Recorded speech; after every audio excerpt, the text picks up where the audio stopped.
Hari ini masaknya agak siangan karena masih ada nasi sisa kemarin. Meskipun nasinya masih, ternyata aku nggak punya lauk guys, ya wes. Masak terong disambi cedek geni. Ini sekitar jam 7 lebih. Untuk mataharinya wes masuk ke dalam pawonku, jadi agak sulap-sulap gitu ya. Dan masaknya agak santai juga karena anak-anak udah sarapan. Lagian juga tanggal merah peringatan Hari Buruh Nasional. Sebenarnya aku tuh nggak ngerti loh guys kalau hari libur. Ngertinya itu dari adik karena malamnya bilang kalau besok pagi mau bangun pagi, mau jalan-jalan sama temen-temen nih. Oke, kembali ke video. Ini nasiku udah tak aron, langsung aja kita tim atau kita kukus. Lanjut goreng bumbu. Bumbunya sederhana aja, ada berambang bawang, cabe, kemiri, kunyit. Nggak ada kunyitnya deng.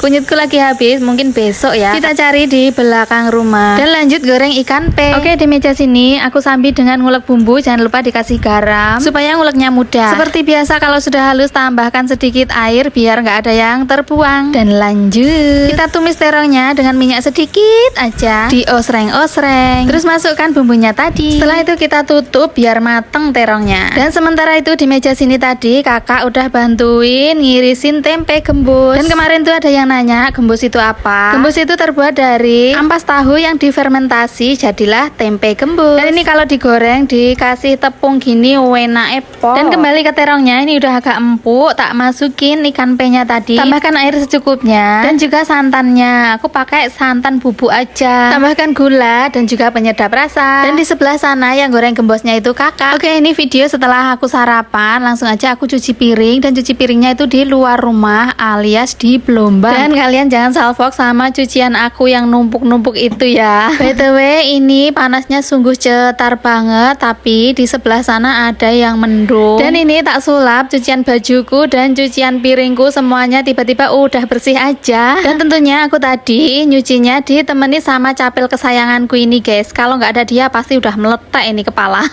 Dan ini langsung saja baju-bajunya aku jemurin di dalam pawon sementara. Dan kalau udah terkumpul banyak langsung aja dijemur di luar. Karena kalau langsung dijemur di luar semua aku nih nggak betah guys. Karena tadi udah kepanasan sawen-wen di Blombang tadi. Dan ini sekitar jam 11 siang aku diajak pak suami ke Jajak untuk nukar bulat-bulat iku loh guys. Apa jenenge lupa aku. Dan di toko ini nggak terlalu lama tapi juga nggak langsung pulang. Tapi kita mampir dulu untuk mandiin si hitam manis itu. Dan di sini pun cukup lama nungguinnya sampai ngantuk-ngantuk aku tuh. Dan ini di sore harinya ayah tuh ngerameng pengen maem sate. Kebetulan di kulkas masih ada sisa daging ayam. Ya wes lah, langsung aja tak potongin dan disundui seperti ini. Dan ini sisa tulangnya dibuat sop aja kali besok ya. Dan ini dia satenya lagi dibakar sama ayah. Ini tadi juga udah dibumbuin, ambune wangi banget. Dan untuk sambelnya juga udah ready. Aku nggak pakai sambal kacang tapi pakai sambal mentahan aja, cuma bawang merah, tomat, cabe dan juga kecap gitu tok wes enak. Dan videonya sampai di sini dulu.